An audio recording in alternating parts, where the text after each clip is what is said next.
High, আমি psyche আর আজকে আমি একটা ছোট বই নিয়ে কথা বলবো। যে বইটা আয়ারল্যান্ডের একটা ছোট শহরের ইতিহাসের প্রতিচ্ছবি তুলে ধরে। বইটার নাম হচ্ছে স্মল থিংস লাইক দিস। এই বইটা অনুবাদ আহনাফ তাহমিদ ভাইয়ের। তো এই বইয়ের যে প্রধান চরিত্র তার নাম হচ্ছে বিল ফারলং। সে একজন সাধারণ মানুষ, একজন কয়লা ব্যবসায়ী বা কাঠ ব্যবসায়ী। সে তার পরিবার নিয়ে আয়ারল্যান্ডে থাকে। তো যখন শহরের চারিদিকে ক্রিসমাস উৎসবের আমেজ, তখন সে একটা কাজে আয়ারল্যান্ডের শহরের কনভেন্টে যায় এবং সেখানে গিয়ে সে কিছু অদ্ভুত এবং অস্বাভাবিক ব্যাপার লক্ষ্য করে।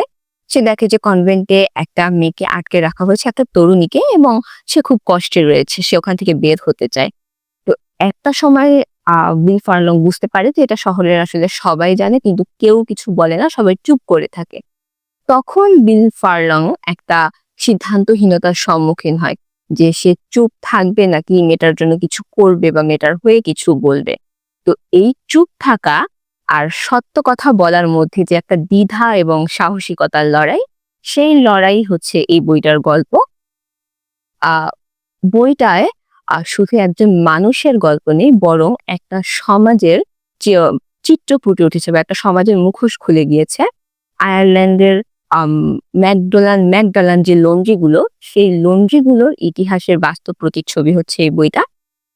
ওখানে সেই সব সময় ধর্মীয় যে প্রতিষ্ঠানগুলো রয়েছে, ওই ধর্মীয় প্রতিষ্ঠানগুলোতে যে ওই অবিবাহিত নারীদের কঠোর পরিশ্রম করতে বাধ্য করা হতো এবং সমাজের সবাই সেটা জানতো, কিন্তু কেউ কিছু বলতো না, চুপ করে থাকতো। এই যে বিল ফার্লং প্রধান চরিত্র, সে ছোটবেলা থেকে দয়া এবং সহানুভূতির স্পর্শে বড় হয় একজন মানুষ। তার মা তাকে অনেক কষ্টে বড় করে। একজন ধনী দয়ালু ব্যক্তির সহায়তায় সে বড় হয়। তো যখন সে তার চোখের সামনে এটা দেখছে, অন্য কারো দুঃখ দেখছে, তো তার মধ্যে তার পুরনো যে অভিজ্ঞতা এবং ভেতরে যে নৈতিকতা বোধ সেটা জেগে ওঠে। এই বইটায় আসলে দেখানো হয় যে উম, ছোট ছোট দয়াময় কাজ কিভাবে সমাজে প্রভাব ফেলতে পারে, বা সমাজের সবাই যখন চুপ থাকে, সমাজ যখন অন্ধ হয়ে থাকে, তখন একজন সাধারণ মানুষও নায়কের ভূমিকাটা পালন করতে পারে।